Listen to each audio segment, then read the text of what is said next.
اول شيء طبعا الهدف الاول ديالنا كان في المجموعه هو حسم التاهل في اقرب وقت ممكن.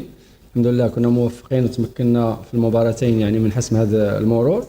والاداره ديال المباراه الثالثه اكيد عندها حسابات توقعا المباراه ربع النهائي، ولكن دائما تيتعلق الامر بالقميص الوطني المغربي واسم المنتخب المغربي.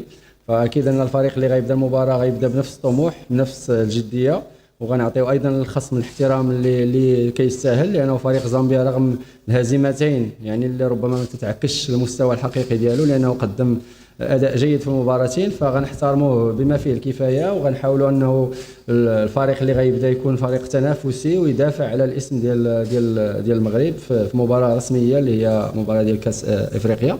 طبعا من ناحيه المستويات الفنيه فاكيد انه كاين اجماع على انه المستوى الفني عالي جدا، يعني في المجموعات الثلاث على الاقل في كل مجموعه هناك منتخبين من مستوى عالي، يعني شاهدنا مباريات كبيره وتنظن انه ربما دوره من احسن الدورات على المستوى الفني، لانه اللاعبين في سن 17 سنه تتبين على انه كاين نضج يعني خصوصا من الناحيه التنظيميه والتكتيكيه، زياده على القوه البدنيه اللي ميزات ربما المجموعات الثلاث. السؤال هو نفس السؤال اللي طرح الاخ منذ قليل.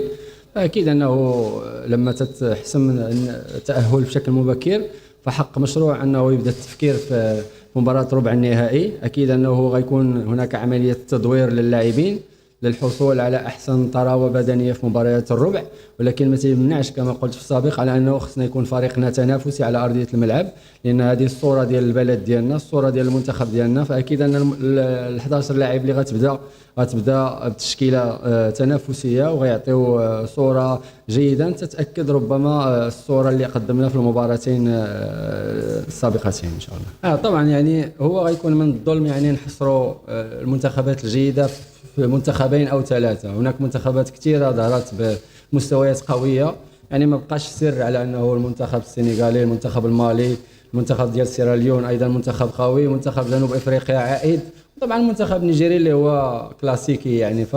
يعني هي مجموعه موسعه ديال 5 ولا 6 فرق اللي ممكن توصل لنهايه البطوله وتفوز باللقب. تبقى التدبير ديال المباريات، الحاله البدنيه للمنتخبات، وايضا عوامل اخرى منها ايضا الحظ، منها التوفيق في بعض فترات المباريات. طبعا بالنسبه لمباراه ربع النهائي حنا مركزين في مباراه الغد، لانه باقي ما تبينش شكون المتاهل من المجموعه الاولى، باقي مباراه اليوم فباقي ما كاينش متاهل. تركيزنا حنا في مباراه الغد، فيما بعد غنكونوا خدنا فكره على الخصم ونستعدوا له بما يستحق من الاحترام، شأنه شأن المنتخبات الأخرى، لأن حتى يوم غد رغم أنه مباراة زامبيا ما غتغير حتى شي حاجة عندنا، لكن احنا مطالبين باحترام الخصم ونكونوا جادين في التعامل مع المباراة. Donc pour les objectifs, on peut pas dissocier un objectif de l'autre, puisque l'un mène à l'autre. Le fait de se qualifier pour la demi-finale signifie une qualification pour la Coupe du Monde.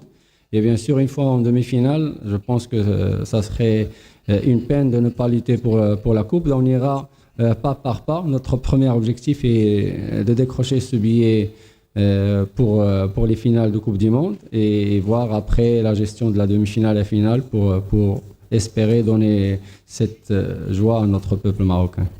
المباراة هذه ديال غدا بحال كاع أي مباراة لعبنا، مباراة تاع غدا تكون شوية صعيبة، وإن شاء الله نربحوا فيها. كنتمنى نكون أنا الهداف ديال البطولة ونفوز بكأس إفريقيا ونتأهلوا إن شاء الله لا كوب دي موند. جايين إن شاء الله باش نتكاليفاو لا كوب دي موند ونديو كوب دافريك إن شاء الله.